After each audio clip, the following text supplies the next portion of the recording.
Hello everyone. Today we will continue the same chapter, that is electoral politics, of your chapter number 3rd of your social science. Now we come to the the last concluding part of your chapter, that is the last part, that what makes election in India democratic, है ना. हमारा chapter start कैसे हुआ था कि democratic elections क्या होते हैं, डेमोक्रेटिक कंट्रीज में इलेक्शंस किस तरह से होते हैं, क्या क्वालिटीज रहती है इलेक्शंस ऑफ डेमोक्रेटिक कंट्रीज की. अब हम देखेंगे कि इनिशियली पहले हम देखेंगे कि ड्रॉबैक्स क्या है इलेक्शंस की. जैसा आपको पता है दैट मेनी टाइम्स जो पीपल्स रहते हैं वो क्या करते हैं, एक तरह से देखा जाए तो फॉल्स रिजल्ट क्रिएट हो जाते हैं कई बार, है ना. क्या करती है जो सुपर पावर जो पावर्स रहती है, जो बहुत ज़्यादा मेजॉरिटी में रहती है या थोड़ी पावरफुल पार्टी रहती है, वो क्या करती है कई बार पोलिंग बूथ्स में बहुत ज़्यादा ड्रामा क्रिएट करती है, कई बार बहुत ज़्यादा मिसलीड करती है जो वोटर्स रहते हैं उनको. तो कहीं ना कहीं ये प्रॉब्लम है. साथ ही साथ बहुत ज़्यादा पैसे खर्च किए जाते हैं, ब्राइब किया जाता है कि इनको वोटर्स को, है ना. साथ ही साथ पॉलिटिकल पार्टीज क्या करती है, कई बार धमकी भी दे देती है वोटर्स को, अगर आप हमें वोट नहीं दोगे तो हम आपके साथ ये करेंगे वो करेंगे, सो ऑन. तो इस तरह की प्रॉब्लम फेस करनी पड़ती है ना. साथ ही साथ ऐसा भी होता है कि जो वोटर्स रहते हैं ना, उनका नाम भी, जो वोटर्स लिस्ट में जो नाम रहता है, इंक्लूजन ऑफ नेम जो नाम रहता है, वो भी कई बार क्या हो जाता है, गलत नाम डालकर कुछ भी करके कहीं ना कहीं से एक तरह से दे डू ऑल द जुगाड़ and set their name on that specific list, name voter list, है ना. तो वोटर लिस्ट में वो लोग क्या, इलेक्टोरल लिस्ट में वो लोग क्या करते हैं, कहीं ना कहीं नाम अपना ऐड करा लेते हैं और फॉल्स क्या करते हैं, जो पॉलिटिकल पार्टीज के जो मेंबर्स रहते हैं कई बार फॉल्स वोटिंग भी देते हैं, है ना, सिर्फ अपने पार्टी को जिताने के लिए या मेंबर को जिताने के लिए. तो यहाँ तक हमने so far we study about that. अब होता क्या है हमारे देश में डेमोक्रेटिक क्या बनाता है इलेक्शन को हमारे देश के डेमोक्रेटिक, है ना. मतलब कि participation of citizen is known as democracy and what makes our election system democratic, है ना. क्या बनाता है हमारे देश के इलेक्शन सिस्टम को डेमोक्रेटिक. अब देखो मैंने अभी इतने सारे ड्रॉबैक्स बताए इलेक्शन के कि कई बार ऐसा हो सकता है कि इंडिया में बहुत सारे फॉल्स होते हैं ना. अगर मैं बात करूँ, गलत नाम वोटर लिस्ट में डाल दिए जाते हैं, गलत व्यक्ति वोट दे देते हैं, कई बार गलत व्यक्ति इन द सेंस कि किसी और के नाम से कोई और व्यक्ति वोट दे रहा है, ठीक है. और many times it happens that कि the peoples of the party mislead the voters, many time they do bribes, है ना. जो कैंडिडेट्स रहते हैं वो कई बार वोटर्स को ब्राइब भी करते हैं और कई बार बहुत ज़्यादा पैसे खर्च किए जाते हैं और फॉल्स डिसीजंस, फॉल्स अनाउंसमेंट की जाती है कि जो अपोजिशन पार्टी का व्यक्ति या जो कैंडिडेट जिनके बीच में कॉन्टेस्ट हो रहा है या कॉम्पिटिशन चल रहा है, वो आपस में एक दूसरे के बीच में बहुत ज़्यादा एलिगेशंस लगा देते हैं, बहुत ज़्यादा आरोप लगा देते हैं, ठीक है. So all this happens, but कहीं ना कहीं हम बात करें तो ये सब जो होता है वो बहुत लार्ज स्केल में नहीं होता है ना. अगर हम देखें ये जितनी भी नेगेटिव या डीमेरिट्स है इलेक्शंस ऑफ इंडिया के, वो लार्ज स्केल में नहीं होता है. और अगर लार्ज स्केल में हो भी जाता है तो पूरी की पूरी पॉलिटिकल पार्टी के जो मेंबर्स रहते हैं वो मेजॉरिटी में नहीं आ सकते, ठीक है. तो मेजॉरिटी में नहीं आ सकते, इसलिए अब हम देखेंगे कि क्या तरीका है या किस तरह से हमारे देश की इलेक्शन को हम क्या कर सकते हैं, कंट्रोल कर सकते हैं. और इन सब ये जो डीमेरिट्स है, ये जो ड्रॉबैक है, उनको किस तरह से हम क्या कर सकते हैं, एक तरह से कन्फाइन कर सकते हैं, लिमिट कर सकते हैं, ठीक है. देखो आपने मॉडल कोड ऑफ कंडक्ट पढ़ा था. मॉडल कोड ऑफ कंडक्ट में क्या, मॉडल कोड ऑफ कंडक्ट में क्या था, that the constitution that the party government जो according to judiciary and according to government क्या है कि इलेक्शन के पहले कुछ मॉडल कोड ऑफ कंडक्ट रहती है कि आप गवर्नमेंट बिल्डिंग्स में का इस्तेमाल नहीं करेंगे, आप ज़्यादा पैसों का खर्च नहीं करेंगे, आप रिचुअल एक्टिविटीज़, आप रिचुअल प्लेसेस में अपनी अनाउंसमेंट्स नहीं कर सकते, आप साथ ही साथ क्या नहीं कर सकते, पब्लिक जो एक्सेसरीज है उनका इस्तेमाल नहीं कर सकते, गवर्नमेंट एक्सेसरीज का इस्तेमाल नहीं कर सकते. तो ये सब ठीक है. अब देखो हमारे देश में इलेक्शन कमीशन, है ना, इलेक्शन कमीशन नाम की एक बॉडी है, स्टैट्यूटरी बॉडी है, इंडिपेंडेंट बॉडी है, जो क्या करती है, इलेक्शन कंडक्ट कराती है. अब इसके इंडिपेंडेंट होने के कारण क्या होता है, हमारे देश में जो इलेक्शन है वो फ्री और फेयर होता है, ठीक है. देखो हम क्या देख रहे हैं कि इलेक्शन के ड्रॉबैक हो जाने के बावजूद हमारे देश में इलेक्शन में किस तरह के ड्रॉबैक्स को हम कन्फाइन कर सकते हैं. तो मैंने पहला बताया है आपको, ये आपकी सब हेडिंग्स में है तो आप इसमें 1 2 3 लिखोगे, बट एक और लिख सकते हो मॉडल कोड ऑफ कंडक्ट जो कि इंट्रोड्यूस किया जाता है जुडिशरी के द्वारा. जुडिशरी कई बार क्या करती है, अनाउंस भी कर सकती है कि जो कैंडिडेट खड़ा हुआ था जिसने जीता, अगर वो गलत तरीके से जीता, मॉडल कोड ऑफ कंडक्ट के अकॉर्डिंग नहीं जीता है, then his election will be declared as null and void. तो ये सब होता है. अब यहाँ ध्यान दो, हमारे देश में इलेक्शन कमीशन ऑफ इंडिया है या इंडिपेंडेंट इलेक्शन कमीशन है, जो क्या कराती है, इलेक्शन कंडक्ट कराती है. पॉपुलर पार्टिसिपेशन मतलब कि द सिटीजन्स का पार्टिसिपेशन जो है हमारे देश में इलेक्शन में वो ज़्यादा है. एक्सेप्टेंस ऑफ इलेक्शन आउटकम, जो पॉलिटिकल पार्टीज है जिनके बीच में कंपटीशन चल रहा था या जो सिटीजन्स है वो आउटकम्स को एक्सेप्ट कर लेते हैं, इन सब चीज़ों के कारण क्या होता है, या इन सब हेडिंग्स के कारण क्या होता है, इलेक्शन कमीशन हमारे देश को इलेक्शन जो है वो हमारे देश को क्या करता है, डेमोक्रेटिक बनाता है, या हमारे देश का जो ये सिस्टम है ये हमारे देश के इलेक्शन को डेमोक्रेटिक बनाता है। होता क्या है हम इनिशियली देखेंगे, इलेक्शन कमीशन जो है ना, इलेक्शन कमीशन ऑफ इंडिया, यहाँ मैंने इंडिया नहीं लिख पाया, इलेक्शन कमीशन ऑफ इंडिया में बहुत सारी बेसिक कार्य है, देखो फंक्शंस है। Election commission of India is appointed bye और was appointed by the president of India, जो चीफ इलेक्शन कमिश्नर होता है इलेक्शन कमीशन का, उसको अपॉइंट करता है प्रेसिडेंट या करते हैं president of India. But after appointing chief election commissioner he has no right, that he or she president has no right to remove him, okay, until and unless अगर ये कोई गलत काम नहीं करते हैं या दोनों हाउसेज लोकसभा और राज्यसभा से इक्वल वे में 1/3 मेजोरिटी में बिल को पास नहीं किया जा सकता है ना। इम्पीचमेंट मोशन अगर पास नहीं होता तब तक प्रेसिडेंट क्या नहीं कर सकता, इलेक्शन कमिश्नर को नहीं हटा सकता, चीफ इलेक्शन कमिश्नर को। एक इंडिपेंडेंट बॉडी है, वैसे ही बता दिया कि गवर्नमेंट इंडिपेंडेंट बॉडी का मतलब होता है जिन उन बॉडीज के जो वर्कर्स रहते हैं उनकी जो सैलरी रहती है वो गवर्नमेंट के बेसिस नहीं डिसाइड करती, वो जो सैलरी रहती है वो क्या रहता है, देश की ट्रेजरी से जाता है, उसमें गवर्नमेंट का कोई लेना देना नहीं है। जैसे जुडिशरी का जो जजेस होते हैं उनकी जो सैलरी रहती है वो भी देश की ट्रेजरी से जाती है, टैक्सेस से उनका कोई लेना देना नहीं। तो इंडिपेंडेंट बॉडी होने के कारण क्या होता है, जो भी सैलरी है उनकी जो सैलरी होगी वो ट्रेजरी से जाती है, treasury in the sense government treasury, जो कि गवर्नमेंट की जो रिसोर्स से पैसे ऑब्टेन किए जाते हैं वो। तो इलेक्शन कमीशन इंडिपेंडेंट है जिसके कारण गवर्नमेंट कभी भी इंटरफेयर नहीं कर सकती इलेक्शन के किसी भी मैटर में। कई बार ऐसा देखा गया है कि गवर्नमेंट बहुत ज़्यादा क्रिटिसाइज भी करती है इवन तो वो कुछ नहीं कर सकती, क्योंकि इलेक्शन कमीशन इज इंडिपेंडेंट और वो चीफ इलेक्शन कमिश्नर के ऊपर क्या नहीं कर सकते, कोई दबाव नहीं डाल सकते, क्योंकि एक इंडिपेंडेंट बॉडी होने के कारण इनके ऊपर गवर्नमेंट कोई भी इंटरफेरेंस नहीं करेगा। Getting my point now. Election conduct कराती है क्या, election commission of India, number 1।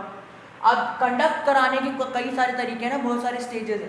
तो वोटर्स की लिस्ट प्रिपेयर करवाने का काम भी इलेक्शन कमीशन का है, कैंडिडेट्स की लिस्ट को प्रिपेयर कराने का मतलब who are standing for election, उनका लिस्ट भी प्रिपेयर कराने का काम इलेक्शन कमीशन का है।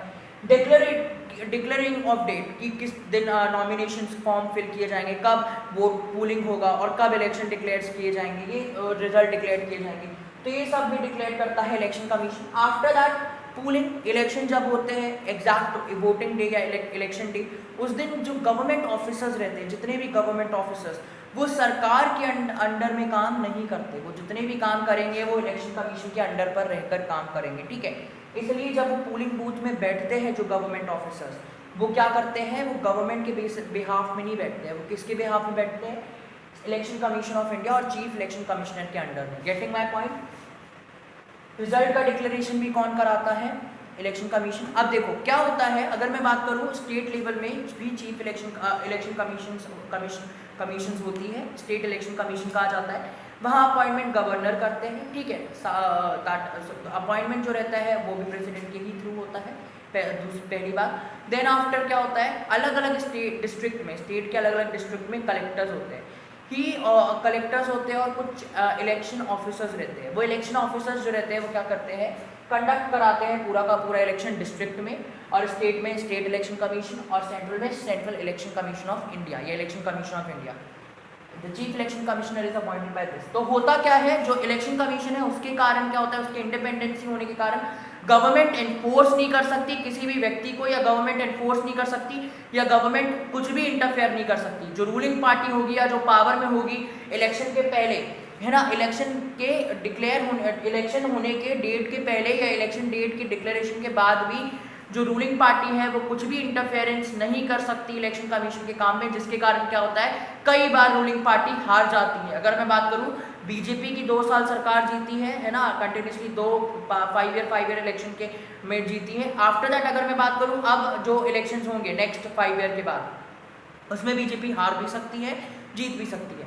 बीजेपी हारेगी तो इससे ये पता चल जाएगा कि इलेक्शन कमीशन इंडिपेंडेंट है। साथ ही साथ अगर कांग्रेस की मैं बात करूं, कांग्रेस जब 2014 के पहले, बीजेपी के पहले कांग्रेस जब थी रूलिंग पार्टी, तो कांग्रेस रूल कर रही थी हमारे देश को, और कांग्रेस के बाद जैसे ही इलेक्शन हुआ, कांग्रेस के बाद बीजेपी जीती, ठीक है।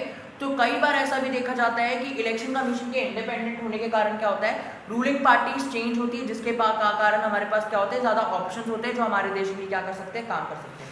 ठीक है, तो इतना आपको क्लियर हुआ। अब हम आते हैं आपके नेक्स्ट टॉपिक में, that is your popular participation. Okay, so popular participation में देखेंगे कि हम वोटर्स जो है हमारे देश में किस तरह से ज़्यादा पार्टिसिपेट कर रहे हैं। नंबर 1 एक टर्म आती है जिसे हम कहते हैं वोटर्स टर्नआउट। वोटर्स टर्नआउट का मतलब है कि हमारे देश में कितने सिटीजन्स जो थे वो वोटिंग के लिए एलिजिबल हो गए हैं और कितने सिटीजन्स में ने from in the past election या आने वाले इलेक्शन में वोट करने वाले हैं। मतलब कि वो सिटीजन जो वोटिंग के लिए एलिजिबल है, जो वोट कर सकते हैं और एट द सेम टाइम जो वोट कर रहे हैं, that is this term is known as voters turnout. का मतलब क्या है कि कितने सिटीजन एलिजिबल है वोटिंग करने के लिए और कितने सिटीजन एलिजिबल होने के बावजूद भी वोट दे रहे हैं और कितने नहीं दे रहे हैं। ठीक है, तो एक बहुत अच्छा ग्राफ था आपकी बुक में जो मैंने इसको ड्रॉ किया है, which is somehow match like it. जो व्हाइट वाली लाइन जा रही है, जो व्हाइट चॉक से डिजाइन बना है, ये जो अपर एरिया में ना, ये जिसको मैं अभी फिर से ड्रॉ कर रहा हूँ, ये जो दिख रहा है ना, ये इंडिया के इलेक्शन के रिजल्ट है, मतलब कि या पार्टिसिपेशन के वोटर्स टर्नआउट का रिजल्ट। इंडिया में इनिशियली पहले कम लोग वोट करते थे और आज के टाइम पे वोटर्स की जो पार्टिसिपेशन है वो बढ़ते जा रहा है। वेयर एज यूएसए में जो वोटर्स का पार्टिसिपेशन था वो शुरू में ज्यादा था, धीरे धीरे वो जो वोटर्स का पार्टिसिपेशन है वो क्या हो रहा है, कम होते जा रहा है। समझ में आ रहा है? अब इसके कई सारे रीजंस हैं। वोटर्स हमारे देश में ज्यादा पार्टिसिपेट कर रहे हैं, उसके कई सारे रीजंस हैं। नंबर 1 पुअर, कई सारे रीजंस है। जैसे कॉमन पीपल्स को ये लगता है कि अगर हमने गवर्नमेंट को सिलेक्ट नहीं किया या इलेक्ट नहीं किया तो हमारा कुछ भी काम सरकार नहीं करेगी और गलत सरकार आएगी तो हमारा ही लॉस है, पहली बात। दूसरी बात ये, हमारे देश में ऐसा देखा गया है कि पुअर पीपल जो है, अनएजुकेटेड पीपल्स जो है, वो थोड़े से क्या करते हैं, कम जो पुअर पीपल्स है वो ज़्यादा पार्टिसिपेट करते हैं और जो एजुकेटेड पीपल्स है वो कम पार्टिसिपेट करते हैं। ठीक है, लेकिन हमारे देश, ठीक है, ज़्यादा पार्टिसिपेट करते हैं comparatively to the educated. USA में क्या होता है, यूएसए के जो सिटीजन है उसमें क्या है, बिल्कुल वाइस वर्सा है कि एजुकेटेड पीपल्स पार्टिसिपेट करते हैं और अनएजुकेटेड पीपल्स पार्टिसिपेट नहीं करते। हमारे देश में चूंकि पुअर पीपल्स और अनएजुकेटेड पीपल्स की जो संख्या है वो ज़्यादा है, दैट्स व्हाई होता क्या है कि अनएजुकेटेड पीपल्स पार्टिसिपेट करते हैं, जिसके कारण हमारे देश में ज़्यादा से ज़्यादा वोटर्स वोट करते हैं।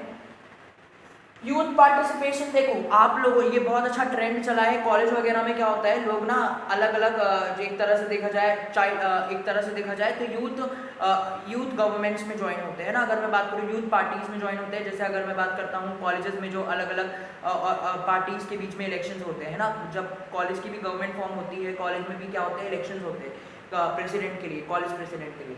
तो जब इलेक्शंस होते हैं तो उसमें क्या होता है, पार्टिसिपेट करते हैं यूथ, और वही यूथ बाद में क्या हो जाते हैं, पॉलिटिकल पार्टीज में एज अ कार्यकर्ता काम करते हैं। कार्यकर्ता मतलब कि जो कार्य पॉलिटिकल पार्टीज का वो काम करते हैं, और इसके कारण क्या होता है, पार्टिसिपेशन लोगों का बहुत बढ़ रहा है, जिसके कारण क्या होता है, जो कार्यकर्ता रहते हैं ना वही अपने पॉलिटिकल पार्टीज को वोट देते हैं, है ना।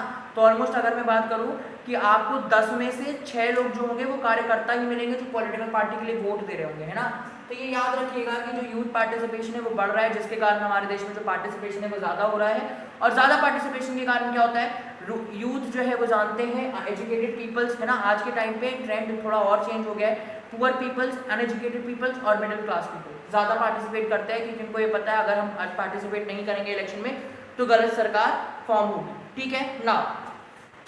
The third one is your acceptance of election. देखो एक्सेप्टेंस ऑफ इलेक्शन में आप क्लियरली देखना क्या होता है कि जो इलेक्शन हो तो गए, पूरी वोटिंग वगैरह हुई, लेकिन पॉलिटिकल पार्टीज इलेक्शन को एक्सेप्ट क्यों करें, क्या रीजन है एक्सेप्ट करने का। पॉलिटिकल पार्टी चाहे तो कह सकती है ये जो डिसीजन है वो क्या है, गलत है, बट किस बेसिस पे पॉलिटिकल पार्टी बोल देती है कि हाँ ठीक है, जो सही है, जो डिसीजन लिया गया है इलेक्शन कमीशन, कई बार क्या किया जाता है, क्वेश्चन रेज किया जाता है दैट जो डिसीजन है वो गलत है ऑल दैट, पर कई बार जो है क्वेश्चन रेज नहीं किया जाता। ठीक है, तो होता क्या है,